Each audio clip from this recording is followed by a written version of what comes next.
দেশ বিদেশের বাছাই করা খবর নিয়ে সর্বদাই সত্য সন্ধানী ই নিউজ ভারত। নমস্কার, ই নিউজ ভারতে আপনাদের সকলকে স্বাগত। শুরু করছি ওয়েদার আপডেট।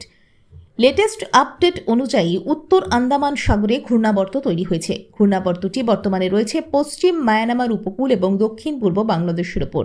আগামী 2 দিনে ঘূর্ণাবর্ত আরও শক্তি সঞ্চয় করতে পারে। শক্তি বাড়িয়ে আগামী 4 অক্টোবর ঘূর্ণাবর্ত পরিণত হতে পারে নিম্নচাপে। তখন সেটা থাকতে পারে উত্তর বঙ্গোপসাগরের উপর। নিম্নচাপে এগিয়ে আসতে পারে উত্তর বঙ্গোপসাগরের ওপর দিয়ে, যার ফলে প্রভাব পড়বে দক্ষিণবঙ্গের ওপর। বজ্রপাতের সতর্কতা জারি করা হয়েছে। হাওয়া অফিসের তরফে জানানো হয়েছে, উত্তর এবং দক্ষিণ 24 পরগনা, পূর্ব এবং পশ্চিম মেদিনীপুর, বীরভূম, মুর্শিদাবাদ এবং নদিয়ায় বৃহস্পতিবার হতে পারে বজ্রপাত। সতর্ক করা হয়েছে সাধারণ মানুষকে। সেই সঙ্গে রয়েছে বৃষ্টি হওয়ার সম্ভাবনা। উত্তরবঙ্গের সব জেলাতেই বৃহস্পতিবার রয়েছে বৃষ্টির সম্ভাবনা। ভারী বৃষ্টির সতর্কতা রয়েছে দার্জিলিং এবং কালিম্পংয়ে। দক্ষিণবঙ্গে বৃহস্পতিবার বিক্ষিপ্তভাবে বৃষ্টি হবে। আগামীকাল কয়েকটি জেলায় ভারী বৃষ্টির সতর্কতা রয়েছে। শুক্র এবং শনিবার কলকাতা সহ দক্ষিণবঙ্গ জুড়ে বৃষ্টির পূর্বাভাস দিয়েছে আবহাওয়া দফতর।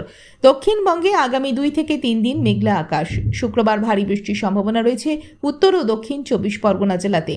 বৃহস্পতিবার বিক্ষিপ্তভাবে বজ্র বিদ্যুৎ সহ বৃষ্টির সম্ভাবনা আছে 2 24 পরগনা, 2 মেদিনীপুর, বীরভূম, মুর্শিদাবাদ, নদিয়াতে।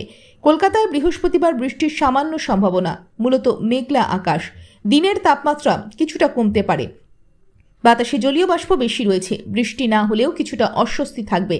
আজ কলকাতার আকাশ প্রধানত মেঘলা। আজ কলকাতা ও তার পার্শ্ববর্তী অঞ্চলে দিনের সর্বোচ্চ তাপমাত্রা 33 ডিগ্রি সেলসিয়াস, সর্বনিম্ন 27 ডিগ্রি সেলসিয়াস। বাতাসে আপেক্ষিক আর্দ্রতার পরিমাণ 74%। আজকের বৃষ্টিপাতের পরিমাণ 3.8 মিলিমিটার।